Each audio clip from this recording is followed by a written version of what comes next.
ಸುಗ್ರೀವಾಜ್ಞೆ ಅಂತ ಹೆಸರು, ವಾಲಿ ಆಜ್ಞೆ ಅಂತ ಬಂದಿಲ್ಲ.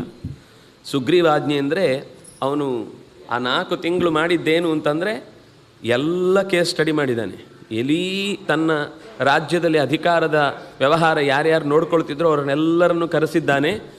ಆದರೆ ಕೆಲಸ ಮಾಡಿದವರಿಗೆ ಯೋಗ್ಯವಾದ ವೇತನವೂ ಆಗಲಿ ಅಥವಾ ಅವರಿಗೆ ಸಿಗಬೇಕಾದ ಮನ್ನಣೆ ಆಗಲಿ ಎಲ್ಲೂ ಕಮ್ಮಿ ಆಗಿಲ್ಲ.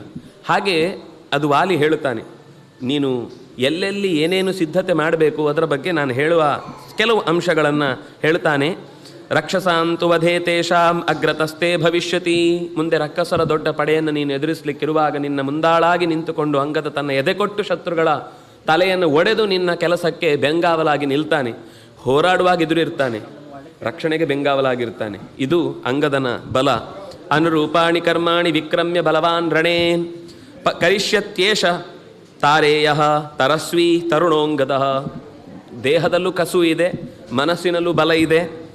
ತಾರೇಯನಾಗಿ ನನ್ನ ಹೆಸರನ್ನು ಹೇಳುವಾಗ ವಾಲೇಯ ಅಂತ ಹೇಳುವುದಿಲ್ಲ, ತಾರೇಯ ಅಂತಾನೆ. ಅಂದರೆ ನನ್ನ ತನ ಅವನಲ್ಲಿ ಇಲ್ಲ, ತಾರೆಯ ಒಳ್ಳೆಯ ಗುಣನೇ ಇರುವುದು ಅಂತ. ನಾನಾದರೂ ಸ್ವಲ್ಪ ದುಷ್ಟತನದಿಂದ ಕೆಲವೊಂದು ತಪ್ಪುಗಳನ್ನು ಮಾಡಿದ್ದೇನೆ, ಹಾಗಾಗಿ ನನ್ನ ಮಗ ಅಂತ ಹೇಳಿಕೊಳ್ಳಿಕ್ಕೆ ಅವನಿಗೆ ಪೂರ್ತಿ ಸಾಕಾಗ್ತಾ ಇಲ್ಲ ಹೇಳಲಿಕ್ಕೆ. ಅದರೊಂದಿಗೆ ತಾರೆಯನಿದ್ದಾನೆ.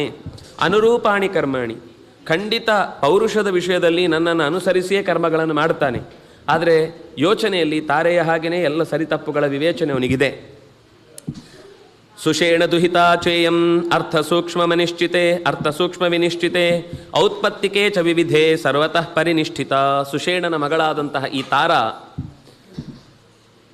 ಸರಿತಪ್ಪುಗಳನ್ನು ಸಮಯಕ್ಕೆ ಸರಿಯಾಗಿ ಆಲೋಚಿಸುವಂತಹ ಅದ್ಭುತವಾದ ಬುದ್ಧಿವಂತಿಕೆ ಇದೆ ಈಕೆಯಲ್ಲಿ. ಈಕೆಯು ನಿನಗೆ ಮುಂದೆ ಯಾವುದೇ ಒಂದು ಕಾರ್ಯ ಮಾಡಬೇಕಾದ್ರೆ ಪ್ಲ್ಯಾನ್ ಹೇಗೆ